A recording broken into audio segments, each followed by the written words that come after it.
Una sa lahat, Doon kayo sa labas. Sa labas. literal na sermon ang inabot ng mga tindera ng palaspas mula sa isang pari sa isang simbahan sa Cainta, Rizal. Nakiusap pa ang mga vendor pero galit na galit pa rin silang pinalayas ni Father.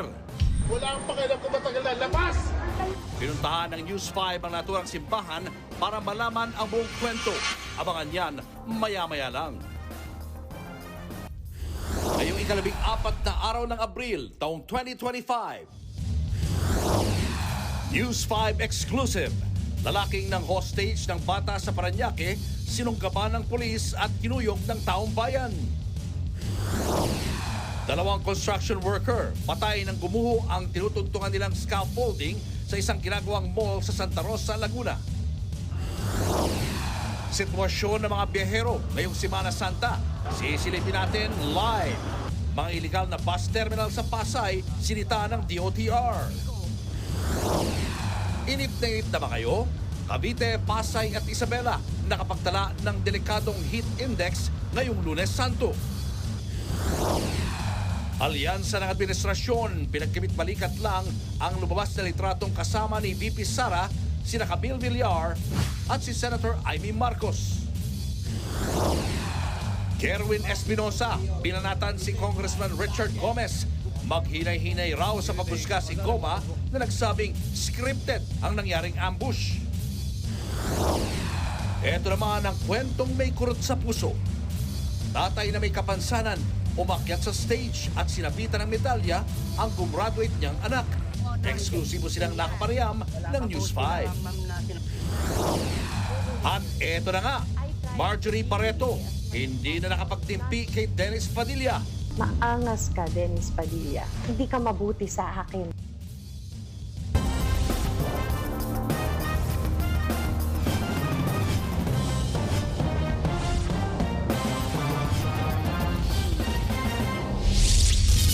Sa pool sa CCTV ang pang-hostage ng isang lalaki sa isang batang 2 taong gulang sa Parañaque. Nang makatsyempo agad, sinunggabaan ng pulis ang suspect. Kinuyog din siya ng taong bayan. Eksklusibong nakuha ng News 5 ang video ng maksyong pagsakote sa hostage taker. Nasa frontline balitang yan si Dave Abuel. Nakuhanan sa CCTV ang lalaking yan na may hawak na patalim sa Bulungan Seafood Market sa Parañaque City kahapon ng tanghali. Nagtanong pa ang lalaki sa isang nakamotor, saka pumasok sa pamilihan. Maya-maya lumabas ang lalaki na akay-akay ang 2 taong gulang na batang babae. Dito na siya sinundan ng ina at lolo ng bata, pati ang ilan pang tao sa lugar. Agad namang humingi ng tulong ang ama ng bata sa Maritime Police. Nagpatuloy sa paglalakad ang lalaki. Tila sumisenyas pa ang lalaki gamit ang patalim para layuan ng mga sumusunod sa kanya. Sa eksklusibong video na nakuha ng News 5, kitang isang lalaki ang sumunggab sa sospek habang naglalakad sa tulay. Tauhan na pala ng Maritime Police ang sumugod sa lalaki. Nabitawan ng sospek ang hawak na kutsilyo. Gumulong siya at ang pulis sa kalsada, saka kinuyog ng taong bayan. Dito na binitawan ng lalaki ang bata, saka tumakbo kahit wala ng damit pang itaas, hanggang sa tuluyan siyang na-corner sa gilid ng tulay. Ayon sa ina ng bata, naglilinis sila noon ng mga panindang tahong nang biglang pumasok ang sospek at tinangay ang anak niya. Hindi niya po talaga binibigay kahit anong salita namin sa kanya na pakikiusap, wala po talaga siyang ginagawang para bitawan niya lang. Kahit bahagyang nagkapasa at nagtamo ng kaunting galos, todo pasalamat sila na ligtas ang bata. Nasugatan naman sa kamay ang Maritime Police na rumisponde. Ramdam ko na parang paputol na yung daliri ko. Hindi ko pa rin binitawan yan kasi yung bata talaga iniisip ko baka yung suspect yung mayawak, baka saksak pa kung kanin-kanina.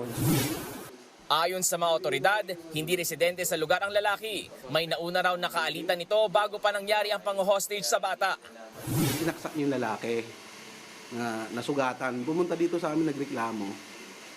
So pag-atras niya, may nakasalubong siya dyan na akala raw niya pulis. So yun kinuha yung bata para putitulan nun yung sarili niya. Todo hingi naman ang tawad ng sospek. Ma'am, sir, yung mga magulang ng bata, sana hindi naman ako Diyos. Tao lang ako, pero nagkakamali din ako. Ma'am, pasensya na po ako ninyo. Mahaharap ang sospek sa mga reklamong serious illegal detention, child abuse, grave threat, alarm and scandal at illegal possession of bladed weapon.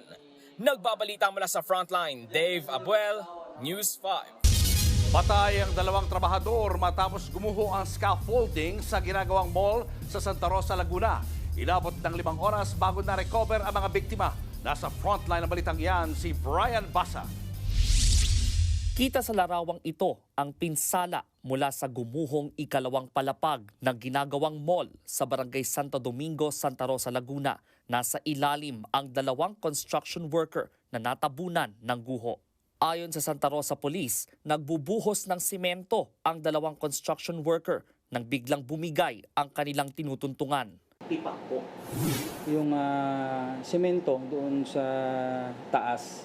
Kaya pagbagsak niya, kasama yung mga biktima natin at saka yung mga construction materials. Nahirapan ng mga otoridad na iahon ang mga biktima sa guho dahil sa dami at bigat ng debris. Inabot ng 5 oras bago nakuha ang mga trabahador. Ayon sa mga otoridad, 29 anyos na taga Isabela at 42 anyos na Tubong Albay ang mga biktima. Isinugod pa sila sa ospital pero binawian din ng buhay. Iniimbestigahan na ang aksidente. Nanghingi naman ng privacy ang mga kaanak ng mga biktima. Sinusubukan naming kunin ang panig ng mall at ng construction company. Nagbabalita mula sa Frontline, Brian Basa, News 5. Ngayong Semana Santa, agahan pagbubukas ng mga check-in counter sa NAIA dahil sa inasang dagsa ng libu-libong pasahero. Live mula sa NAIA, nasa Frontline balitang yan, si Rainiel Pawit. Rainiel, ramdam na ba ang dami ng mga biyaherong pauwi ng probinsya at palabas ng bansa? Jiggy, tuloy-tuloy na nga yung dating ng mga pasahero rito para masulit na rin yung kanilang Holy Week break. Target nga nila na makapagnilay-nilay at makapagpahinga malayo sa ingay ng Metro Manila. Literal na kalabaw lang ang tumatanda para sa magkakaibigang ito na Golden Ladies. Kahit kasi mga senior citizen na, all bags are packed pa rin sila sa kanilang European trip at pilgrimage ngayong Holy Week. Thanksgiving for all graces. At the same time, magnilay-nilay. At sana magkamayroon ng peace throughout the world.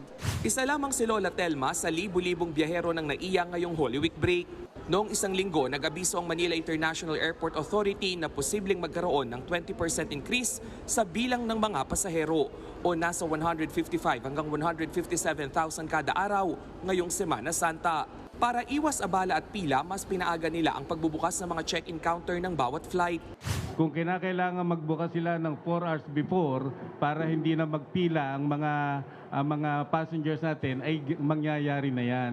Kahit pa #pahinga ang sigaw ng marami, may paalala ang isa pang traveler at pari na si Father Raymond Soto. Well, yung bakasyon, part naman yan ng kahit mga tao tayo, no? Kahit na nasa bakasyon kayo, no? Bigyan natin ng panahon na magdasal. Para namang masigurong safe ang bakasyon ng karamihan, doble alerto ang seguridad sa buong paliparan. Bukod sa mga screening area, nag-iikot din ang mga security personnel at canine dogs sa lugar.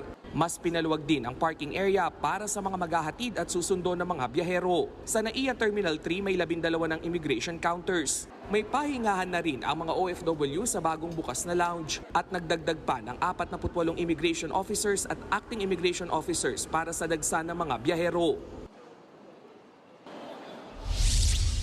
Jiggy, pasado alas 5 nga ng hapon ay ramdam na yung pagkapal ng bilang ng tao dito sa departure area ng NAIA Terminal 3. Karamihan sa kanila ay pabiyahe nga locally lang, no, pa Cebu, pa Davao at pa Cagayan de Oro. At tinanong natin, no, karamihan sa kanila kung bakit napili itong night trip. Sabi nga nila pare-pareho nilang iniiwasan yung maalinsangang panahon.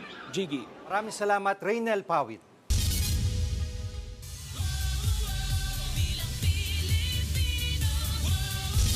Nagrereklamo ang ilang Pinoy sa ibang bansa matapos bumoto online.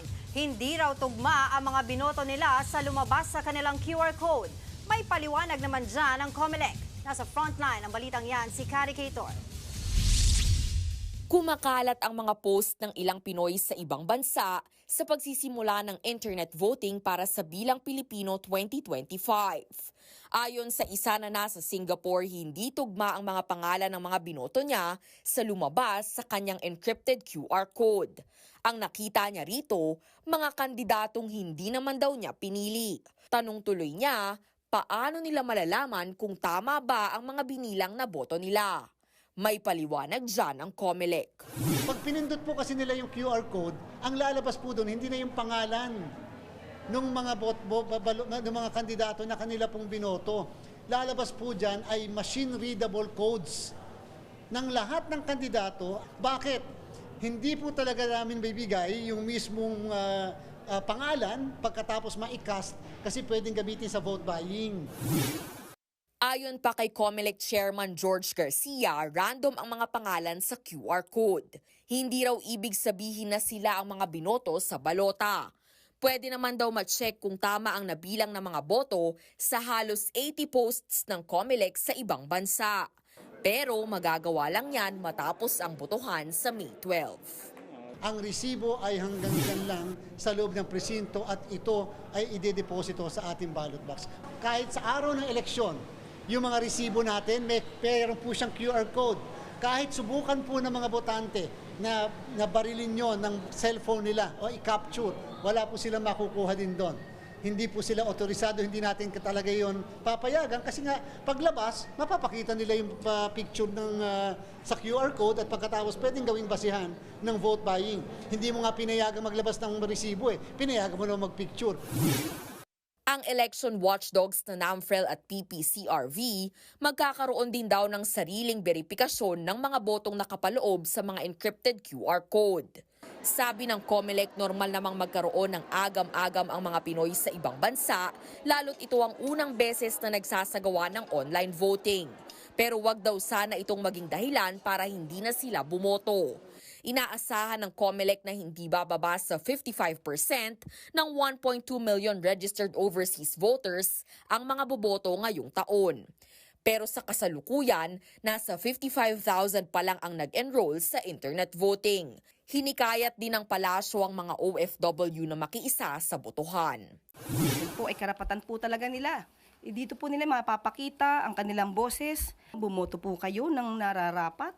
Bumoto po mula sa puso. Huwag pong bumoto dahil lamang sa bulong o dahil kayo'y nabayaran, kundi iboto niyo po ang mga taong nararapat. Nagbabalita mula sa Frontline, Kari Cator, News 5.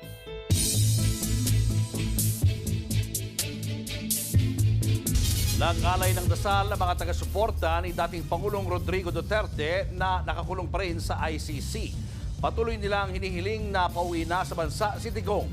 Nasa frontline na balitang yan, si Mon Gualvez.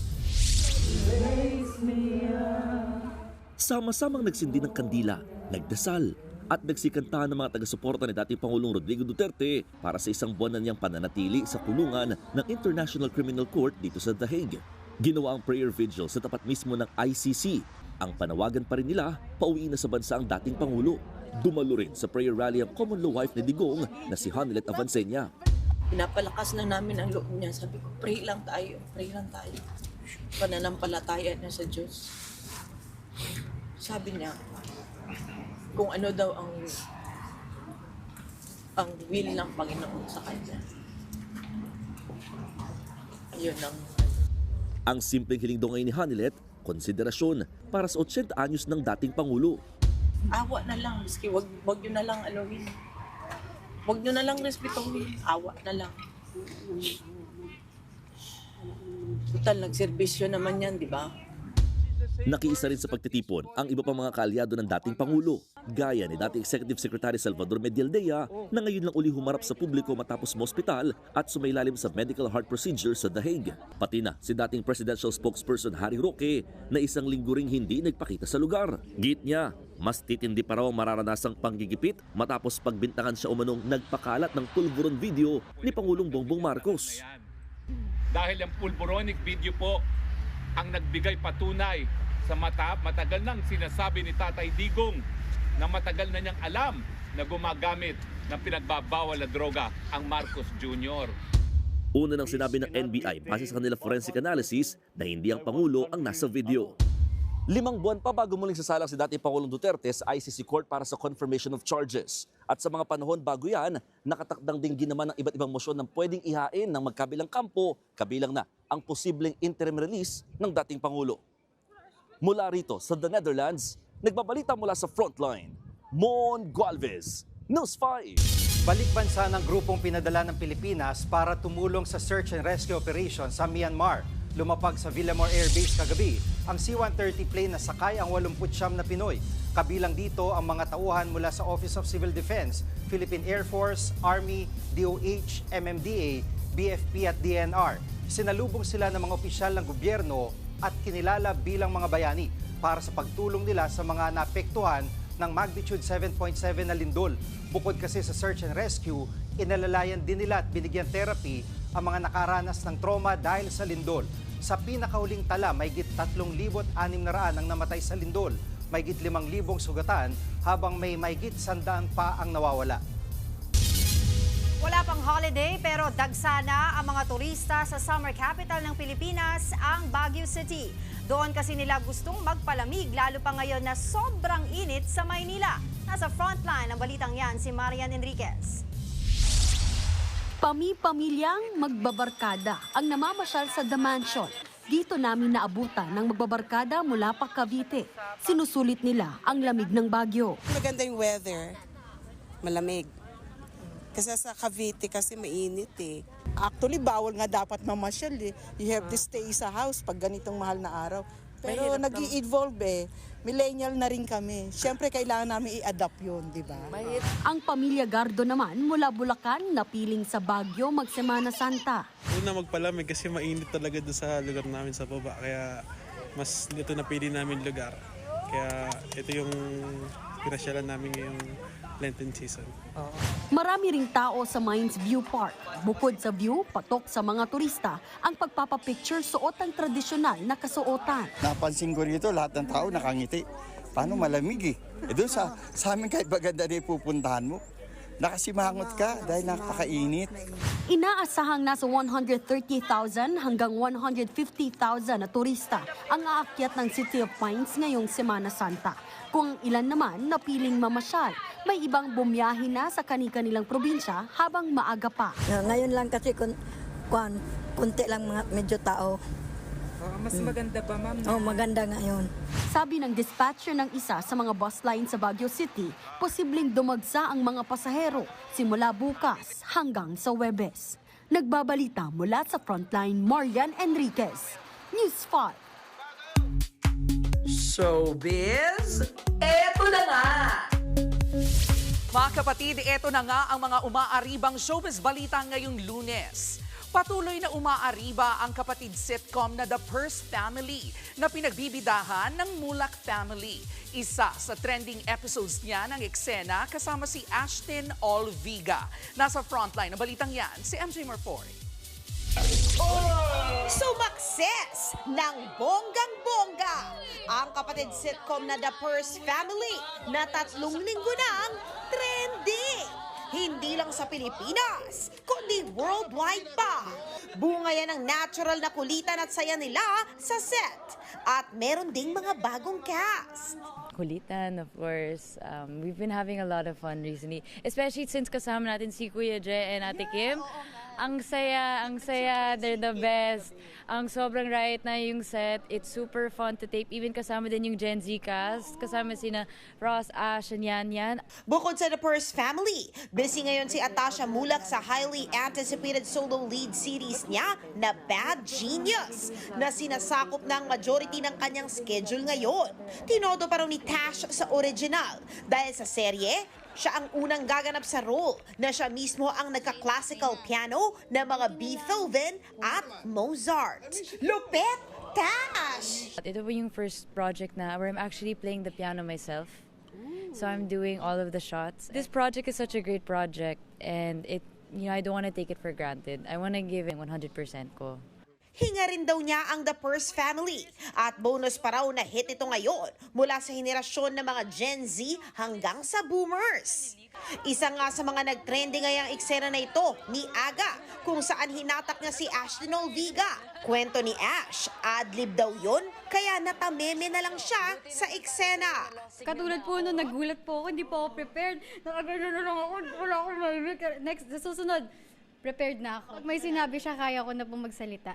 Abangan pa raw dahil may sorpresa sila Ash sa mga keeper o yung fandom na nag-ship sa kanila ni Andres. Dahil soon, araw-araw na rin silang magkikita ni na Andres at ng tropa ng Ang Mutya ng Section E para sa rehearsals ng kanilang upcoming Grand Fans Day sa May 1 at 2. May pakiusap naman si Ash sa mga fandom na sumusuporta sa kanya.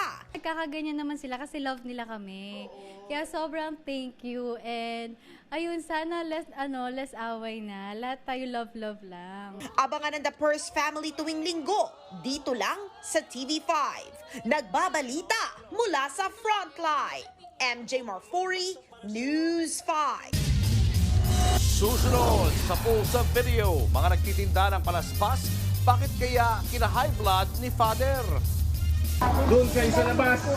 Sa labas. Sa labas. Sa labas. Sa labas. Magpinsan patay matapos kuyugin at saksakin ng 3 kaeskwela sa Las Piñas. Sitwasyon sa mga terminal at expressway ngayong Lunes Santo, silipin natin live. At Marjorie Barreto may maanghang na buwelta laban sa dating asawa na si Dennis Padilla. Abangan ang lahat ng iyan sa pagbabalik ng Frontline Pilipinas.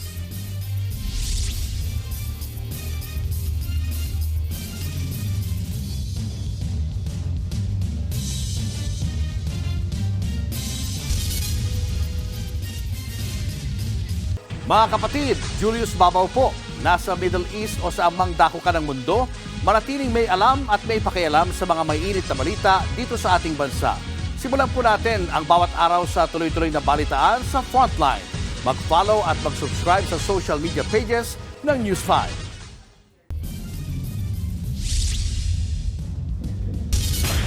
Di na umabot sa eskwela ang dalawang lalaking iyan nang bumangga ang motor nila sa pader. At sa lakas ng impact, nabutas ang pader. Naipit sa bakod ng rider habang ang angkas niya lumusot sa butas. Ang kinahinatnan ng dalawang estudyante, abangan maya-maya lang. Sinigawan at pinalayas ng pari ang mga nagtitinda ng palaspas sa isang simbahan sa Cainta, Rizal. Dumepensa naman ang pamunuan ng simbahan at meron din silang panawagan. Nasa frontline ng balitang yan si Gio Robles. Doon kayo sa labas. Sa labas. Sa labas. Mistulang pagsasadula ng isang tagpo sa Biblia ang eksenang nakunan ng video sa isang simbahan sa Cainta, Rizal kahapon. Nabalot ng tensyon ang dapat sanay banal na paggunita ng Palm Sunday o Linggo ng Palaspas matapos makasagutan ng pari ang ilang nagtitinda. Amin ito, may karapatan kami. Doon kayo sa labas. Sa video, itinataboy ng pari ang grupo ng babaeng yan na nagpumilit daw maglako ng palaspas sa loob ng simbahan kahit bawal. Wala ang pakialam kung matagal na labas! Pangina ko pang bago sinabi ang wala dito sa lawa. Hindi rinig sa video pero tila nakiusap pa ang tindera. Si Father Alejandro Pestaño ang pari sa video. Siya ang kura paroko ng St. Francis of Assisi Parish sa Cainta, Rizal. Pinuntahan namin ang simbahan para kunin ang panig ni Father pero wala siya pagdating namin. Isa sa mga staff ng parokya ang humarap sa amin. Giit niya, hindi nakunan sa video ang buong pangyayari. Bago ang insidente, maayos daw nilang pinakiusapan ang mga nagtitinda na huwag magbenta sa loob ng simbahan. Pero nagpumilit ang mga ito hanggang sa nagkaroon siya ng emosyon sa sarili niya. Ginawa niya yon dahilan din sa pagmumura ng kausap niya. Dito na raw tila hindi nakapagpigil si Father at nauwi sa bangayan ang sitwasyon. Tao lang si Padre. Dahil nga doon sa Biblia, kung titignan natin, na ginawa ni Kristo, na ang tahanan ng Diyos ay hindi pagmumulan ng kung anuman na bagay na ikakasama. Umalis din kalaunan ang mga nagtitinda. Naiintindihan naman daw ng ilang parishioner kung bakit nagalit ang pari. Siguro po na masyadong makulit yung mga tindera, kaya po nagalit si Father. Matagal nang pinapalabas. Eh yung mga nagpipilit. Magagalit naman siyempre sa ginagawa nilang ganun. Sa isang pahayag, nagsorry ang pamunuan ng simbahan sa mga nasaktan o nabahala sa insidente, lalo na't nangyari raw ito sa Linggo ng Palaspas. Panawagan nila, alamin sana ang buong konteksto at huwag agad humusga base lamang sa kumakalat na video. Bukas din daw ang parokya na makipag-ugnayan sa mga may hinanakit sa patakaran nito. Sa kabila ng nangyari, umaasa ang St. Francis of Assisi Parish dito sa Cainta, Rizal na gamitin ang Kwaresma sa pagninilay, panalangin at paghilom. Huwag daw sanang hayaan ng isang insidente na sumira sa diwa ng Semana Santa. Nagbabalita mula sa Frontline, Gio Robles, News 5. Maharap sa reklamong murder ang 3 minor de edad na sumaksak at nakapatay sa 2 nilang kaeskwela sa Las Piñas. Ang krimen nag-ugat lang sa simpleng pikunan dahil sa pagpatay ng ilaw sa CR. Nasa Frontline balitang yan si Gary De Leon. Pinagsasaksak hanggang sa mapatay ang magpinsang parehong 15 anyos at grade 8 students ng isang national high school sa Las Piñas.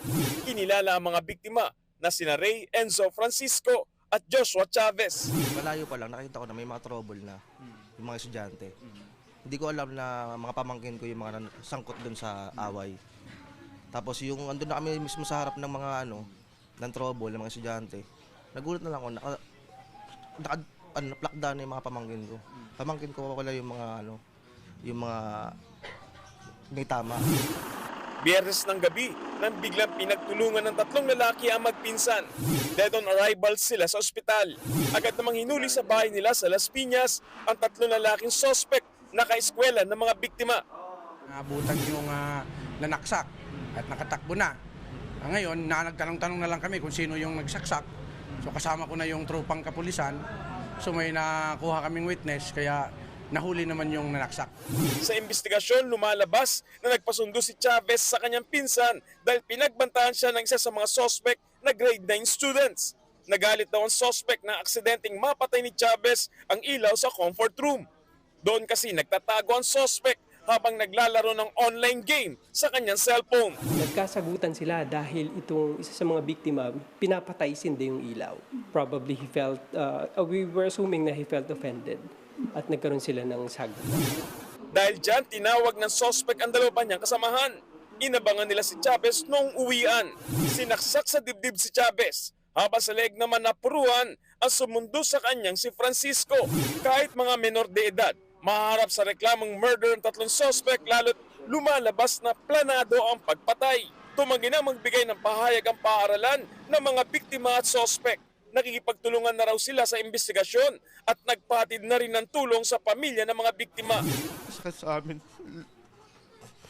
sa amin, di mo kami hahantong sa daas din na hustisya. Pati lang sa amin, tamang proseso. Yung di na talagang makalaya din hanggat sa paglaki ng mga yun.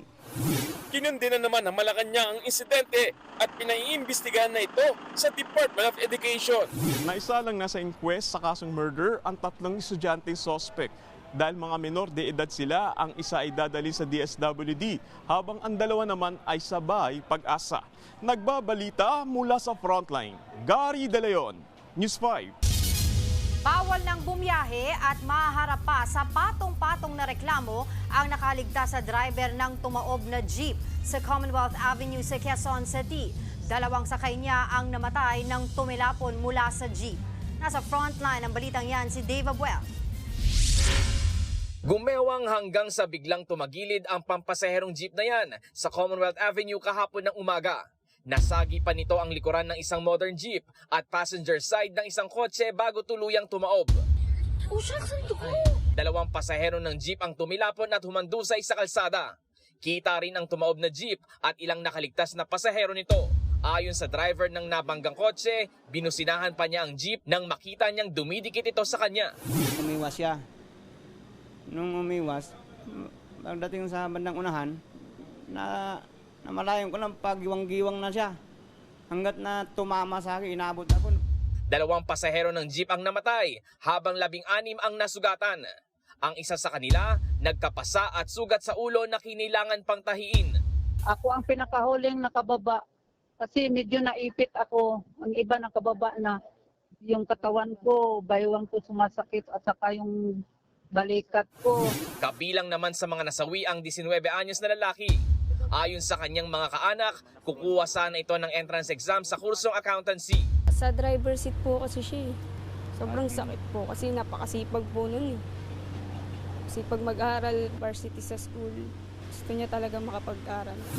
Hindi na muna nagpaunlak ng panayam ang driver ng tumaob na jeep. Nasa kustodiya na siya ng Quezon City Police District. Posible siyang maharap sa reklamo reckless imprudence, resulting in homicide, multiple injuries and damage to property. Naglabas na rin ng show cause order ang Land Transportation Office laban sa driver at may-ari ng jeep. Pinatawan na rin ng 70 araw na preventive suspension ang lisensya ng tsuper. Nagbabalita mula sa Frontline, Dave Abuel, News 5.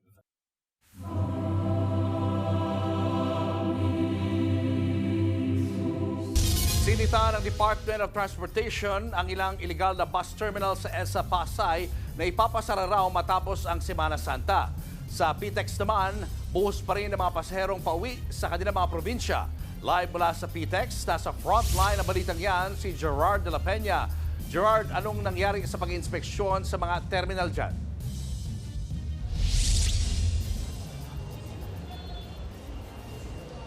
Julius, yun yung kinainis kanina ni Transportation Secretary Vince Dizon ay yung doon sa mga terminal ng bus dyan sa bandang EDSA sa Pasay. Nagtataka kasi Secretary Dizon kung bakit may mga terminal pa doon, gayon napakalapit nun dito sa Parañaque Integrated Terminal Exchange o PTEX.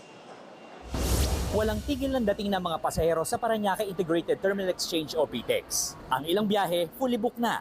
Habang ang ibang kumpanya ng bus, nagdagdag ng biyahe para mas maraming pasahero ang makasakay. Sa pag-iinspeksyon ni Transportation Secretary Vince Dizon, may ilan siyang request para mas maging maginhawa ang biyahe. Kasama dyan ang pagdaragdag ng mga CR. Hiniling din niya ang pagkakaroon ng maayos na mapapwestuhan ng mga dispatcher ng bus. Dagdag pa ng kalihim, dapat maging maayos ang scheduling system ng mga bus na may iksi lang ang ruta. Walang oras na pagdating nila dito na fix.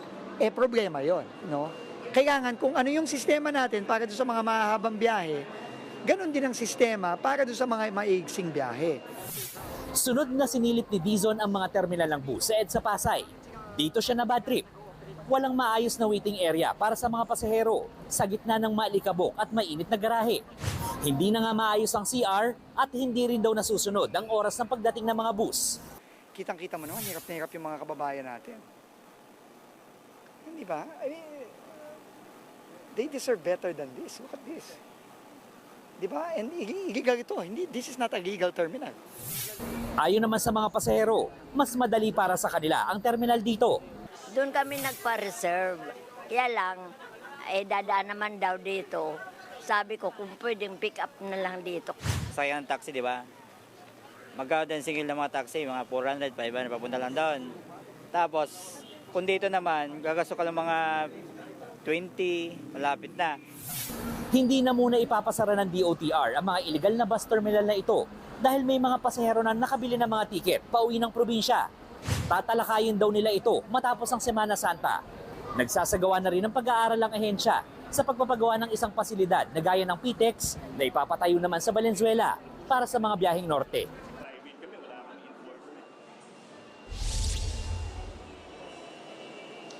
Julius, sa mga oras ito, tuloy-tuloy pa rin ang pagdating ng mga pasahero dito sa PTEX dahil nga rush hour na. At ang inaasahan ng pamunuan ng PTEX ay aabot sa 180,000 ang bilang ng mga pasahero ngayon. Mas mataas yan sa 130,000 kapag ka mga ordinaryong araw. Kanina may mga nakausap din tayong mga dispatcher at ang kinukwento nila, merong mga bus company na nagdeklara na fully booked na sila hanggang sa Sabado. At meron din namang iba na naglalabas pa rin ng mga bagong biyahe dahil nga nagbaba ng ekstrang mahigit 1,000 bus ang LTFRB para nga masigurong may masasakyan ang mga pasahero ngayong Semana Santa. Julius. Maraming salamat, Gerard de la Peña. Nagsimula na rin bumiyahe mga kapatid nating panorte ngayong Lunes Santo. Iniiwasan daw kasi nilang sumabay sa mas maraming pasahero sa mga susunod na araw. At live mula sa NLEX, nasa frontline balitang yan, si Ian Suyu. Ian, kumusta ang traffic dyan?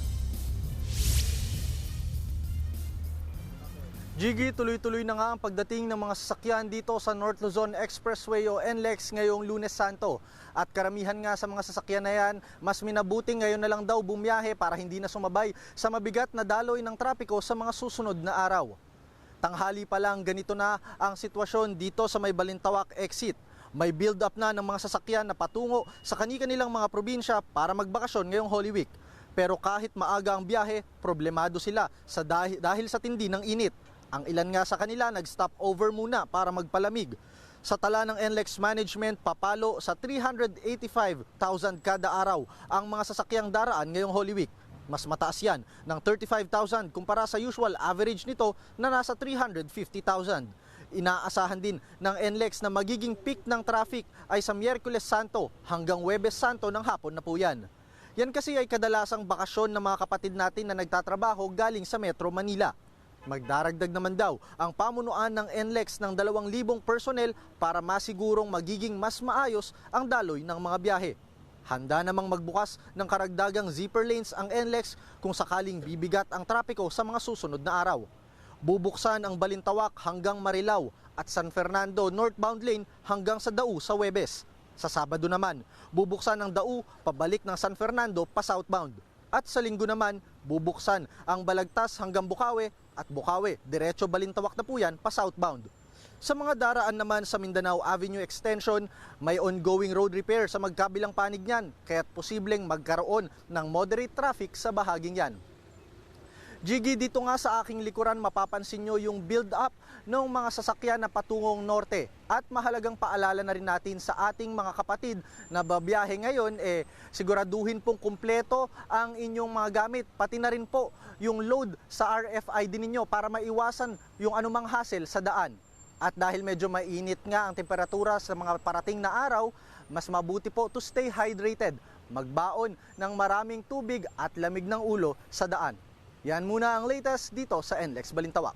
Jiggy? Maraming salamat, Ian Suyu.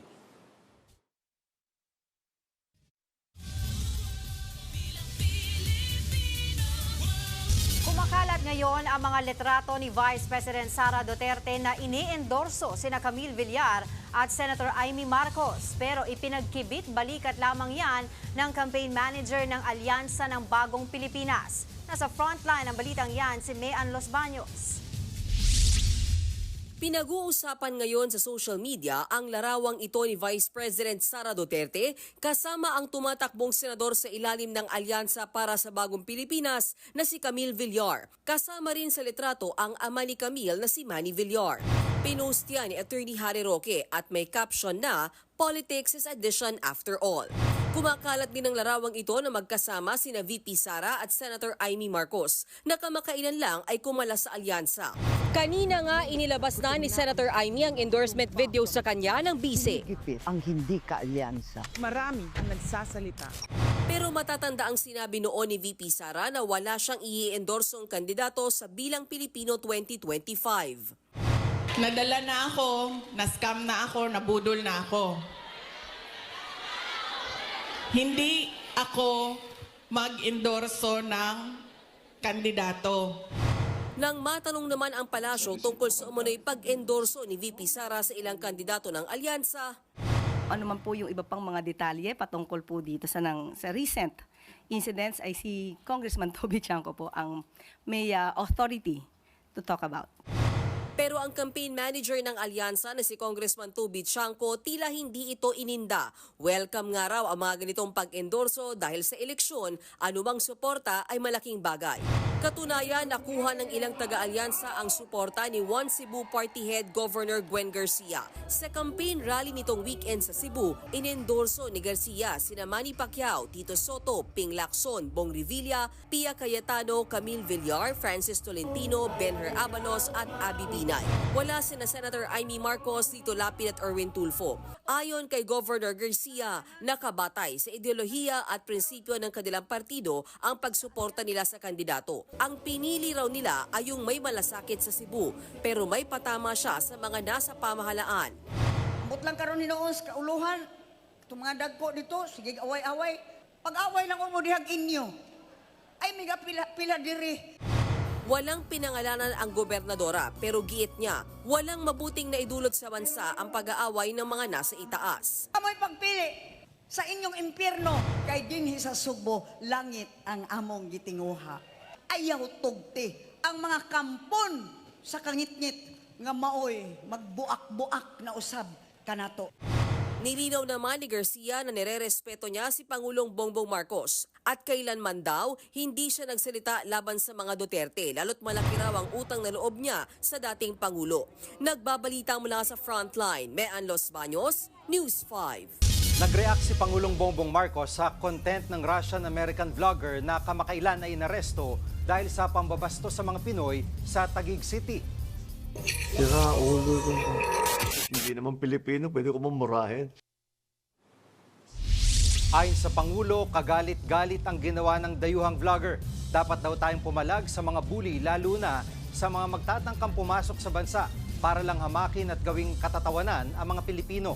Nag-react din ang Pangulo sa sunod-sunod na insidente ng road rage. Huwag daw maging kamote sa kalsada at sumunod sa batas trapiko para iwas aksidente.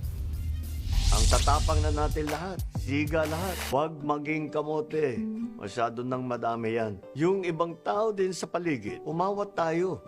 Imbis na mag-video, ituring na natin mayroon tayong tungkulin na panatilihin ang kapayapaan sa paligid natin.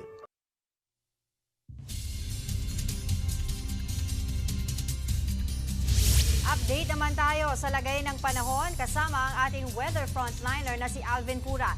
Alvin, ano ba ang dahilan ng nararanasan ngayong matinding init ng panahon? Maraming salamat, Angela. Maliban dito sa mga posibleng may hinang pagulan dulot ng ating frontal system, ito pa rin easter list ang nagdadala po ng mainit at malinsangang panahon sa malaking bahagi na po yan ng ating bansa. Itong easter list ang kadalasan nating weather system kapag panahon ng tag-init. At again, paalala po hindi pa po peak yung ating tag-init mas iinit pa po yung ating panahon sa mga susunod na araw, lalong-lalo na sa buwan ng Mayo.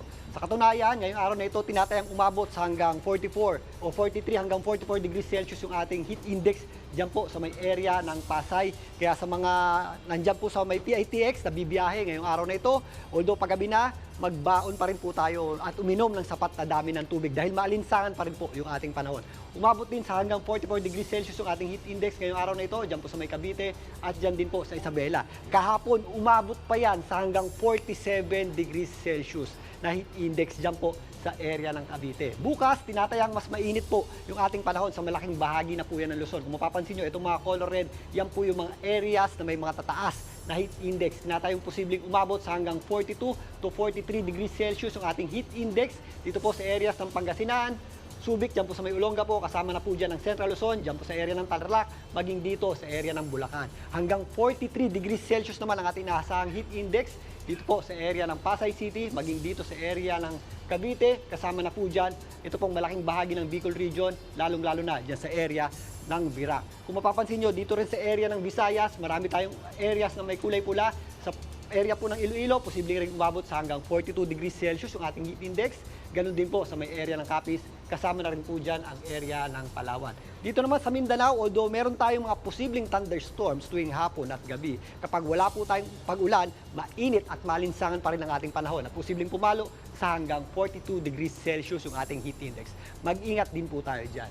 In the next 2 to 3 days, magpapatuloy po yung epekto ng ating frontal system dito sa may area ng extreme northern Luzon at yan po ay aatras na sa mga susunod na araw. Sa darating na Maundy Thursday hanggang Easter Sunday, yung ating hangin ay mostly manggagaling na dito sa east-southeast. Ang ibig sabihin po niyan, ang malaking bahagi po o ang bulto ng ating hangin ay dadaan sa karagatan ng Pasipiko. Dahil po dyan, mas makakaasa po tayo ng matinding init ng panahon at alinsangan sa malaking bahagi na po yan ng ating bansa. Kaya sa mga mamamanata, mag-swimming, magbabakasyon, magproprosesyon, maghanda at mag-ingat po tayo sa matinding init ng panahon at alinsangan ngayong Semana Santa. At yan muna ang latest sa ating lagay ng panahon. Muli, ito po ang inyong weather frontliner, Alvin Pura, na laging may panahon para sa inyo. Showbiz, eto na nga! Eto na nga, kung dati-rati, pa-TikTok challenge lang sila online. Ngayon, magkasama na rin sina BTS superstar J-Hope at dancer superstar na si Niana Guerrero. Nagkita po sila kasabay ng 2-day concert ng K-pop idol dito sa bansa. Nasa frontline ng balitang yan, si News 5 digital producer Von Delinario. May nauna na sa pila kay K-pop superstar BTS member J-Hope. Walang iba kundi ang TikTok sensation na si Niana Guerrero.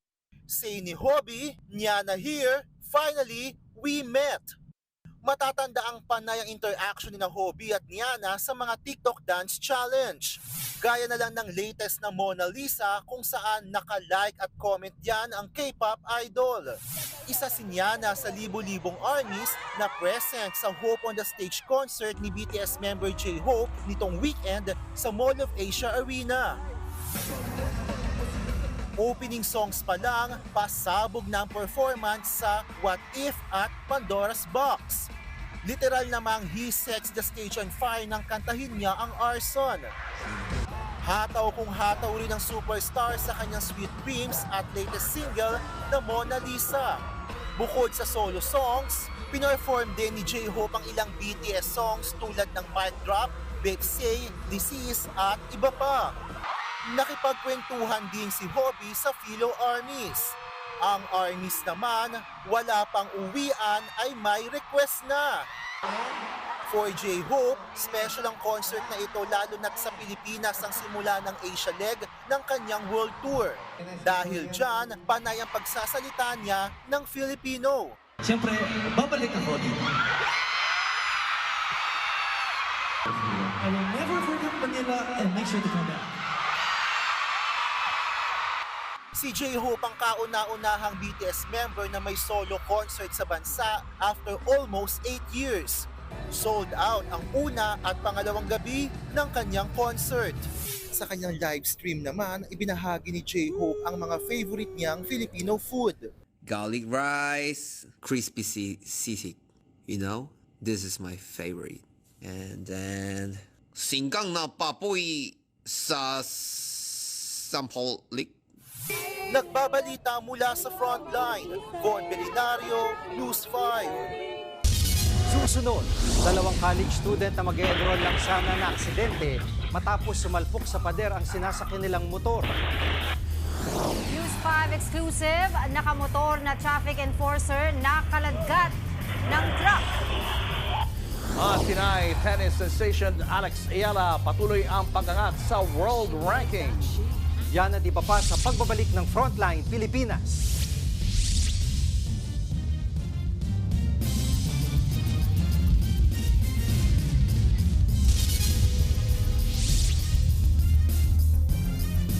Mga kapatid, Julius Babaw po, nasa Middle East o saan mang dako ka ng mundo, manatiling may alam at may pakialam sa mga mainit na balita dito sa ating bansa. Simulan po natin ang bawat araw sa tuloy-tuloy na balitaan sa Frontline. Mag-follow at mag-subscribe sa social media pages ng News 5. Hindi na umabot sa enrollment ang dalawang estudyante sa Iloilo matapos bumangga sa pader ang kanilang big bike. Sa lakas ng pagkakabangga, naipit pa sa bakod ang rider. Nasa Frontline balitang yan ang aming Visayas correspondent na si John Aroa.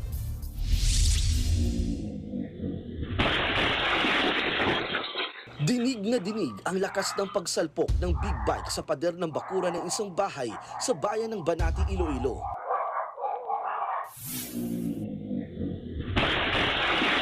Tumilapon ang backride ng motorsiklo at kitang namimilipit pa siya sa sakit.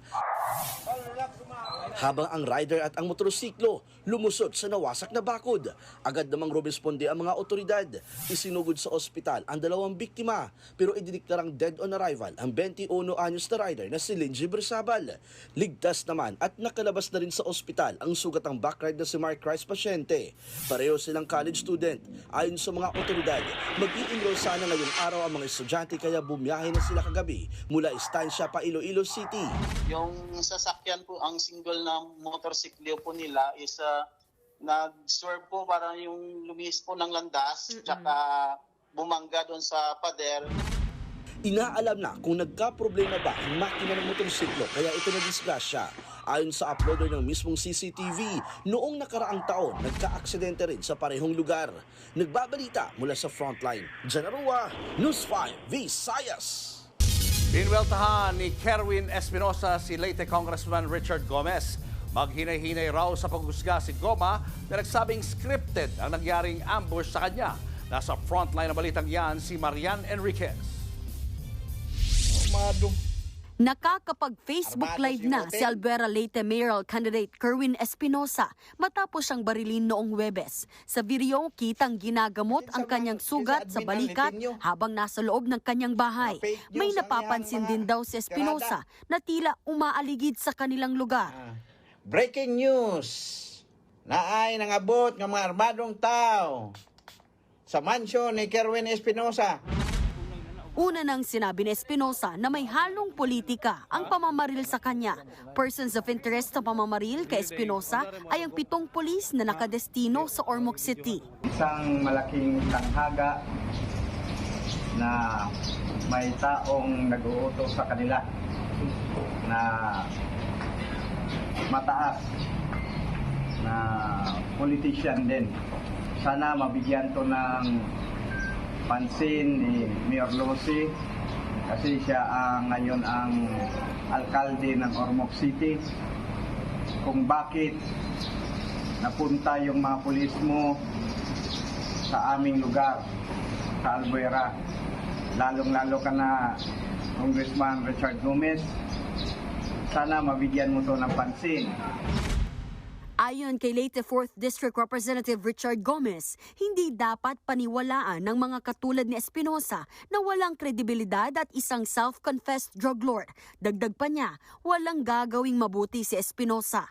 Iniimbestigahan daw ni Gomez ang tunay na nangyari at magpapa-interview kapag malinaw na ang mga detalye. Sa ngayon daw kasi, maraming butas ang kwento ng pamamaril kay Espinosa. Agad yang sinagot ni Espinosa at sinabihan si Gomez na maghinay-hinay sa panghuhusga. Buwelta pa ni Espinosa, dapat tignan ni Gomez ang kanyang sarili sa salamin. Alam daw ng kanilang distrito kung sino ang may record ng pang-aabuso at tunay na may kapwa-tao. Nasa kustodiya na ng Leyte Police Office ang 7 persons of interest. Hindi natuloy ang inquest proceedings sa kanila. Sinibak naman sa pwesto ang direktor ng Ormoc City Police na si Police Colonel Raydante Ariza na isa umano sa mga itinuturong POI. Nagbabalita mula sa Frontline, Marian Enriquez, News 5.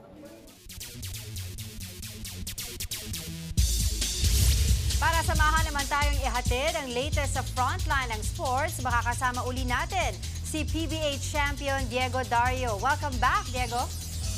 Thank you, Angela. Umangat palalo ang world ranking ni Pinay tennis sensation Alex Ayala. Mula sa number 73 ay number 72 na ngayon si Alex sa rankings ng Women's Tennis Association. Panibagong career high na naman ito para sa Pinay kasunod ng kanyang historic run sa Miami Open. Sunod na lalaban si Alex sa Oeiras Ladies Open sa Portugal kung saan siya ang number 1 seed. Clay court ang gamit sa tournament kaya magandang pagkakataon ito para mapaghandaan ni Alex ang French Open na may parehong surface. Ang French Open ang magiging pinakaunang main draw Grand Slam appearance ni Alex. Buhay pa ang pag-asa ng UP Fighting Maroons na makapasok sa Final Four ng UAAP Women's Volleyball. Pinataob kasi nila ang De La Salle Lady Archers sa madikit na 5-set match kahapon. Bumida si Joan Monares para sa UP na may 16 points. Ito ang unang panalo ng Maroons laban sa Archers sa volleyball mula pa noong 2019. May 6 wins at 6 losses ng record ang UP ngayon habang 8 wins and 4 losses naman ang La Salle. Nakuha naman na ng NU Lady Bulldogs ang twice-to-beat advantage sa playoffs matapos lampasuhin ang Ateneo Blue Eagles. Easy sweep ang ginawa ng Bulldogs laban sa Eagles. Top scorer si Bella Belen na may 16 points. Bukod sa twice-to-beat, top dog din ng standings ang NU. Out of playoff contention naman na ang Ateneo. Diyan lang kayo, may sports news pa tayo mamaya. Susunod, News 5 exclusive, nakamotor na traffic enforcer nakaladkad ng truck. At ang lalaking ito naman na may nakipaghabulan sa kotse para magpanggap na nasagasaan. Tukla mga kapatid, magbabalik pa ang Frontline Pilipinas.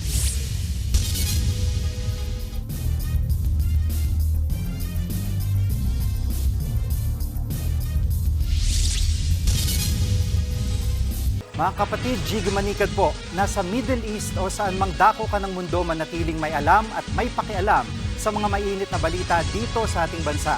Simulan natin ang bawat araw sa tuloy-tuloy na balitaan sa Frontline. Mag-follow at mag-subscribe sa social media pages ng News 5. Patay ang isang rider habang naputulan naman ng paa ang kanyang angkas matapos magulungan ng truck sa Mandaue City sa Cebu. Habang si Ming Lanilla naman, himalang nakaligtas ang isang nakamotor na enforcer matapos makaladkad ng truck. Nasa frontline ng balitang yan ang ating Visayas correspondent, John Aroa, exclusive. Nakahinto ang mga sasakyan na yan sa traffic light sa National Highway sa Minglanilla sa Cebu. Nang mag-green ang traffic signal, unti-unti nang umandar ang mga sasakyan. Paandar na rin ang truck na yan nang biglang may sumulpot na isang motorsiklo sa gilid dito. Dire-diretsong tumawid ang motor hanggang sa pumailalim sa truck ang rider at nakaladkad pa. Nakaligtas naman ang rider na kinilalang si Eduardo De Parini, isang traffic enforcer. Ayon sa kanyang anak, nasa ospital ngayon ang kanyang ama para sumailalim sa mga pagsusuri para masigurong wala siyang bali sa katawan. Napakagrabe yung nangyari sa tata ko. Maswerte na lang at malakas yung guardian angel ng papa ko. Ang gulong ng kanyang motor kumalang sa gulong ng truck. Nagkaariglo naman ang driver ng truck at ang biktimang enforcer. Sa Mandaue City naman, isang rider at kanyang backride ang nakahandusay sa ilalim ng truck. Putol ang paa ng angkas na babae. Patay naman ang rider. Ayon sa mga otoridad, magkaibigan ang dalawang biktima. Hindi umano napansin ng truck driver ang pagliko ng rider kaya nagulungan ang dalawa. Iniimbestigahan na ang aksidente. Nagbabalita mula sa Frontline, John Aroa, News 5, Visayas. Showbiz, eto na nga! Eto na nga, ibinunyag ni Marjorie Barreto na biktima siya ng pang-aabuso ng dating asawang si Dennis Padilla. Sinabi yan ni Marjorie kasunod ng kanyang mga buwelta sa mga patutsyada ni Dennis sa kasal ng kanilang anak na si Claudia. Nasa frontline na balitang yan, si MJ Marfori. Ang gusto ni Dennis, hindi relasyon sa mga anak. Ang gusto niya, atensyon. Ito ang maaanghang na buwelta ni Marjorie Barreto sa dating asawang si Dennis Padilla sa kanyang panayam kay OG Diaz sa kanyang YouTube channel. Naghihimutok kasi si Padilla dahil hindi niya nailakad sa altar ang kinasal niyang anak na si Claudia. Nilinaw ni Marjorie na wala siyang kinalaman sa naging wedding program ng anak nila ni Dennis. Let's just do it this way, ha? And Dennis and my other children have been estranged for many, many years. Bakit sila estranged? Doon muna tayo mag-ugat, okay? Bakit sila estranged? Because for the past 10 years, wala nang ginawa si Dennis kundi magpa-interview na magpa-interview. Iiyak siya, magpapaawa siya, papahiya ang mga bata. Nasasaktan sila, na pinag-uusapan sila sa publiko. Sabi pa ni Marjorie, hindi siya magsusori kung na-offend ang dating asawa na hindi siya kasama sa program. Yes, I was seated at the front row where the mother and the father of the bride should be, and I will not say sorry for that. I raised my child single-handedly, Dennis. Everything for that daughter. I deserved that seat in the front. And I didn't want to be with Dennis because maangas ka, Dennis. Maangas ka, Dennis Padilla. Hindi ka mabuti sa akin. Never niya raw binrainwash ang kanilang mga anak. Binunyag din ni Marjorie na biktima siya ng pang-aabuso ni Dennis. I have been quiet for 18 years, Dennis. You were physically abusive. The biggest physical abuse that he did to me was when Julia was a few days old. Naglalakad ako papasok ng kwarto from the back. He hit me so hard.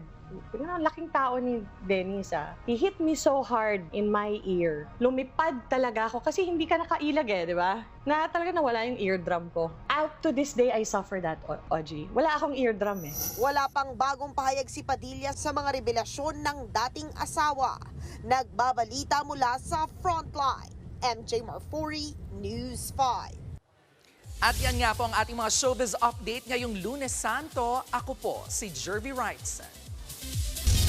Susunod, sa pulsa dashcam, lalaki naglalakad sa gitna ng kalsada ng habol na sasakyan para magpasagasa. Marami pa kayo mga balitang dapat malaman sa pagbabalik ng Frontline Pilipinas. Mga kapatid, Jiggy Manikad po, nasa Middle East o saan mang dako ka ng mundo, manatiling may alam at may pakialam sa mga mainit na balita dito sa ating bansa. Simulan natin ang bawat araw sa tuloy-tuloy na balitaan sa Frontline. Mag-follow at mag-subscribe sa social media pages ng News 5. Nakipaghabulan sa kotse ang isang lalaki sa Taiwan sa pagpupumilit na magpanggap na nasagasaan. Ang modus na yan nasa pulpa sa video. Narito ang Frontline News Abroad. Binabagtas ng isang kotse ang kahabaan ng highway na ito sa Kaohsiung, Taiwan. Maya-maya, bumagal ang takbo ng driver nang mapansin ang lalaking tumatawid. Pero ilang metro pa man ang layo ng sasakyan, sinalubong na ito ng lalaki sa kabiglang sumampa sa unahan ng kotse. Agad namang napaatras ang driver kaya nakababa ang lalaki. Nauwi yan sa habulan habang paatras ang takbo ng driver. Bumusina naman ang ilang motoristang nakapansin kaya saglit na natigil ang habulan. Yun nga lang, muling sumampa ang lalaki sa kotse. Dito na siya umarte sa kasinadyang isubsob ang kanyang sarili sa windshield ng sasakyan na parang nabundol. Dinedma naman ng driver ang lalaki at hinayaan ito. Makalipas ng ilang minuto, kusang bumaba ng kotse ang lalaki sa katumakbo palayo. Ayon sa mga otoridad, modus yan. Bala kasing palabasin ang nagpanggap na pedestrian na nasagasaan siya para huthutan ang driver. Hinahanap na ang lalaking sumampa. Nagbabalita mula sa Frontline, Mean Los Baños, News 5. Usapang basketball naman tayo mga kapatid. Pinataob ng Phoenix Fuel Masters ang defending Philippine Cup champions na Meralco Bolts. Nanguna sa opensa ng Phoenix si Tyler Teo na may 22 points. Ang final score 109-97. Ito ang unang panalo ng Fuel Masters sa loob ng 3 laro.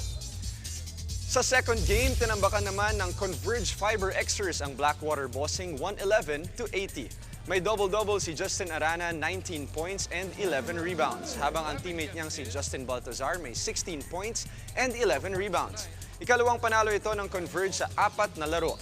Winless pa rin ang Bossing. Yan muna ang latest sa Frontline ng sports. Ako po si Diego Dario. At heto naman ang viral. Tatay na may kapansanan umakyat sa stage at sinabitan ng medalya ang graduate niyang anak. Tuloy-tuloy pa makabulang balitaan sa pagbabalik ng Frontline Pilipinas.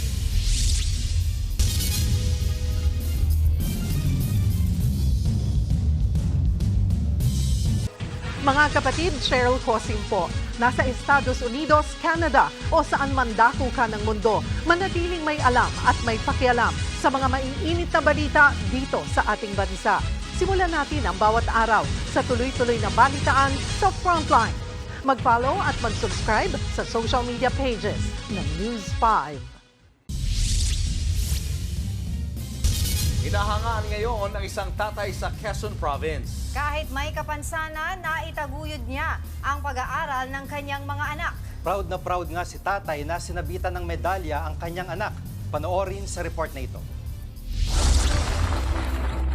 Kahit hindi makalakad ng maayos, pinilit ni Tatay Junjun Bueno na umakyat sa stage sa moving up ceremony ng Calawag National High School sa Quezon Province. Ang kanya kasing anak na si Janela, nagtapos sa grade 10 at with honors pa. Proud na proud si tatay na isinabit ang medalya sa anak. Sa eksklusibong panayam ng News 5, sinabi ni Tatay Junjun na hindi niya akalaing may award si Janela. Sabi lang daw po, may aakit lang daw po. Ay yung nagtawag na po ng teacher, hindi ko nga po matanggap na ako iiyak sa tuwa. Gusto ko pong umiyak doon sa harap ng mga teacher. Hindi ko na lang po dami pa pong tatawagin ng estudyante. Kitang-kita naman po dun sa ngiti ko ay Siyempre, sobrang saya po kasi first time lang po ngakit si Papa na nasasabi po sa akin sa stage. Mag-isang iginagapang ni Tatay Junjun ang dalawang anak, simula nang nahiwalay sa ina ng mga bata. Sa paggawa ng mga kalangdiuling, proud si Tatay na naitataguyod ang pang-araw-araw nilang pangangailangan. Bukas nga, magtatapos naman sa grade 12 ang isa pa niyang anak. Hindi naman po man para sa akin yung ginagawa ko, para po sa kanila. Sa kabila ng kapansanan, pangako ni Tatay Junjun, gagawin niya ang lahat para sa kinabukasan ng kanyang mga anak. Ayawa po ang Diyos, ma'am. Bahala na po. Bahala na po si God. Baka bigyan naman po ako ni God ng lakas ng pangatawan para sila mapagtapos ko. Nagbabalita mula sa Frontline, Laila Pangilinan, News 5. Ganda naman ang kwento na yun, no? Diba? Baka sa bakas dun sa mata ni Tatay yung pagka-proud niya sa kanyang anak, no? Napakasipag. Oo, sa iba nga mga normal, konting problema lang, parang ayaw na magtrabaho. No? Ito may Parang kapansanan. napakasa. Ito, nakita niyo naman, di ba? Laban lang. Dapat lang tularan. At yan po mga balita at impormasyong dapat nyong malaman sa araw na ito. Mga balita para sa mga may alam at may pakialam. Kami ang inyong mga kasangga sa Frontline Pilipinas.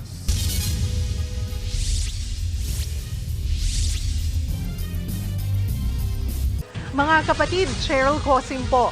Nasa Estados Unidos, Canada o saan mang dako ka ng mundo, manatiling may alam at may pakialam sa mga mainit na balita dito sa ating bansa. Simulan natin ang bawat araw sa tuloy-tuloy na balitaan sa Frontline. Mag-follow at mag-subscribe sa social media pages ng News 5.